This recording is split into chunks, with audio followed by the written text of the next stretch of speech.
Okay, in the last video, I went over how these baboon troops were thought to be just naturally aggressive and abusive towards each other. They had been, studied and observed for decades, and it was thought that that's just naturally how they were. We went over how uh, they were doing blood tests on them to see how that stress through that abuse in those violent, chaotic cultures, social norms that they had been studying and observing, how that was affecting the baboons on a cellular level.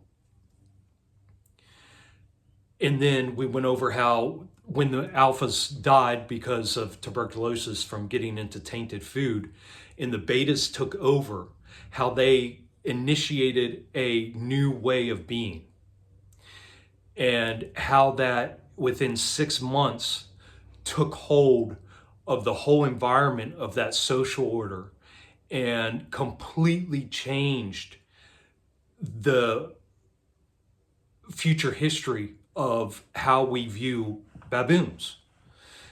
Prior to that, anybody that was studying baboons, or prior to the change happening, people would think there's no way. This is innate. It's born into these baboons. They're just violent. They're violent creatures. They're angry, mean, violent, destructive, chaotic creatures. But afterwards, after that 6 month transition period of those betas teaching the females and initiating this new way of being, within 6 months it had taken hold across the whole environment of the social order of the troop. And they now lived in harmony and peace and balance, and they were giving to each other and taking care of each other and grooming each other within 6 months. That was decades ago. 20 years later, these new social systems, this new social order, right? This harmonious, balanced, symbiotic relationship that these baboons, these betas had started, 20 years later, it's the norm. They had literally bred that into the future generations of how to properly behave. They had cleaned the environment. They had cleared the air. They cleaned the energy. They changed it. They transmuted literally how they as a species were going to behave. And so in this video, I want to show, again, I know I keep on going over, but it's just so important to be able to, because it's so easy for us to just gloss over this, to just go, oh yeah, that's how it is, yep, and then go away and be like, well, I didn't learn anything. He's not showing me how to do anything. I have no clue. I mean, he's just showing the regular shit over and over again. But that's not what it is. This is the reason things aren't changing, is because we are not changing. As we change, the things outside of us change. And that's just how it works. It's that simple. And so the reason I'm going over this one more time into deeper detail with a more vivid drawing here is that way we can really get into our minds and into our hearts and into our programming and get that seed that was planted a long time ago through our lineages by these corrupt systems to think that this is the only way it can be, because it's complete bullshit. We are so powerful beyond what our slave minds can even imagine, that until we start initiating these changes within ourselves and aligning ourselves, body, mind, and soul, we will see no changes. We will live in hopelessness. We will live in fear. We will live in doubt. We will live in worry, because that's all we know. Until we rewrite our own programming, and we have to take that personal responsibility, each one of us individually, regardless of what's going on around us. The change happens from within. So that being said, this is what they set us up for. This is called freedom within these systems. This is what they have sold us, the lie of life. This is the system's lie of life, the mental slave programming that they have us trapped in. This is the life and our freedom within it. And these are the boundaries that keep us in line. So we're birthed into these slavery hierarchical systems, these abusive, toxic, poisonous systems that, right off the bat, most of us are born into these hospitals. We've gone over this, how disgusting, how traumatic, and how abusive being born into a hospital is. Because not only are you born with all these strangers around, you get 2 minutes to spend with your mom before they strip you away and throw you in a bassinet and put you in a room with other screaming babies. That is your introduction. Then right after that, they're pumping you full of heavy metals and vaccines. Then right after that, they're signing you up through your birth certificate and your social security number as complicit and compliant as chattel for the economic system of the world. Then they put you into in between there. So you're born, and in between there, and you're put into the indoctrination centers at 5 years old. In between that 5 years, you're exposed to your parents' emotional dysregulation, spiritual dysregulation, fears, all of their shit that they're throwing onto you. They're parking you in front of entertainment and TVs and programming, so that way they don't have to deal with you. They're going to work, and they're putting you in school or in daycares, horrible, horrendous daycares. They are putting you. What else are they doing to you? They're stressed out. They don't spend time with you. You are seen as a burden. So you're already being conditioned to see yourself as a burden, to see yourself as, oh my gosh, I stress my parents out, to feel the feelings that your parents feel, the anger, the fear, the worry, the hate, all of that. You're already absorbing that within the first 5 years. And then they're sending you off to the indoctrination centers. And in these indoctrination centers, your parents are working hand in hand with the teachers, because you're all agents of the state. And they are training you, and they are going to work together. And if they deem you that you are hyperactive, or you're not paying attention, or you're not learning fast enough, they are going to put you on extremely toxic, brain deadening, mind numbing drugs, pharmaceuticals.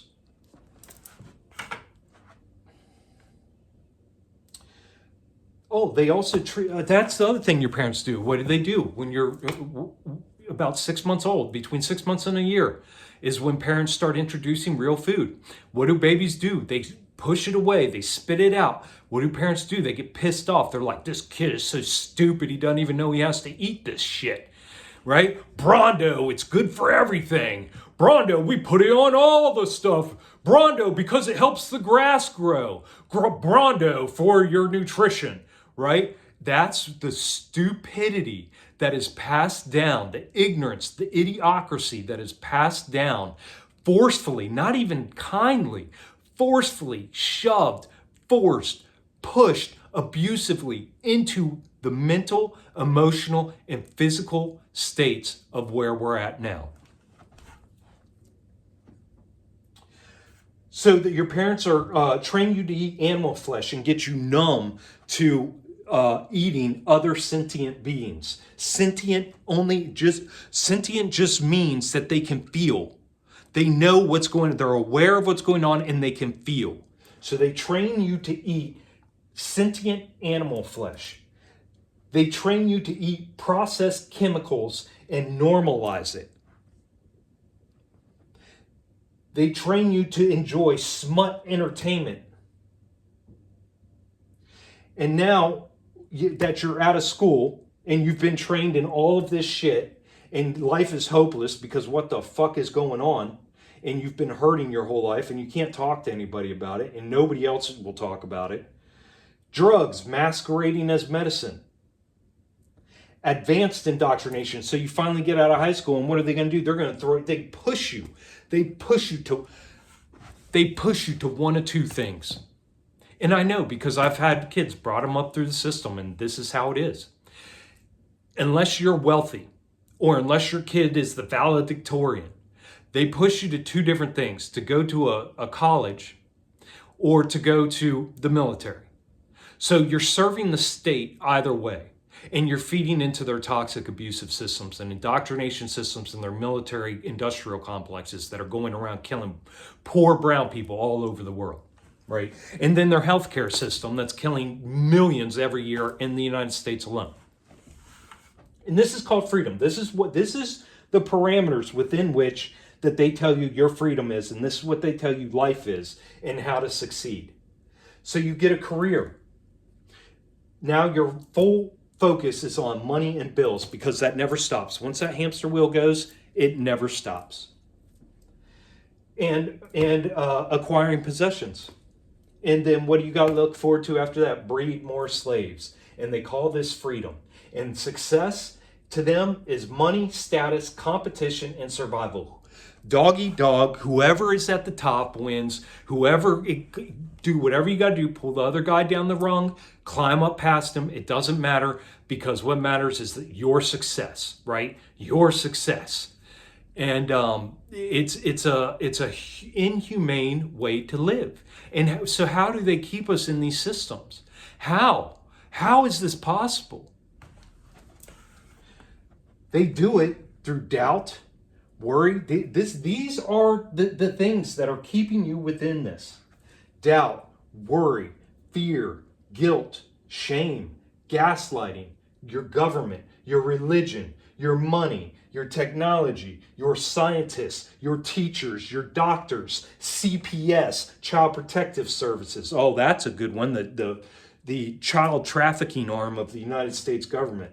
Laws, rules, regulations, police, the justice system, military, teachers, parents, the fear of not belonging, the fear of being different, the fear of standing out, the fear of speaking truth, the fear of being chastised, the fear of being made fun of, the fear of being made an example of, the fear of falling behind, the fear of being crushed by these systems, the fear of fines and violations, the fear of jail and prison, the fear of going to hell.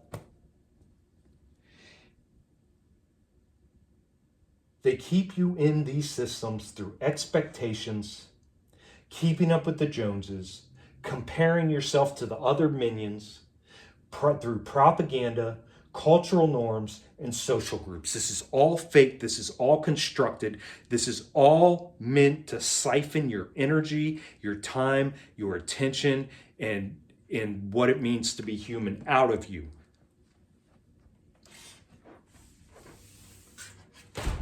This is this is our gift. This is our birthright of unlimited potential. The things that we needed: safety, harmony, balance, peace, alignment, empathy, compassion, symbiosis, love, truth, confidence, community, respect, personal responsibility. These were the guidelines. These are the only guidelines.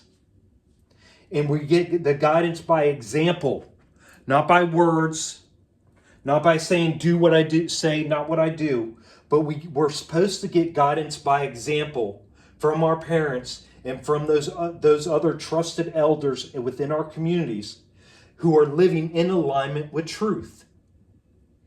And we were supposed to be given the freedom of thought, expression, and movement. And then, so what is life? What is possible? Imagine, guys. Imagine, and we can't even imagine right now. I've tried. I can't even, as far as I've come in my healing, I cannot even imagine yet. I haven't gotten that far.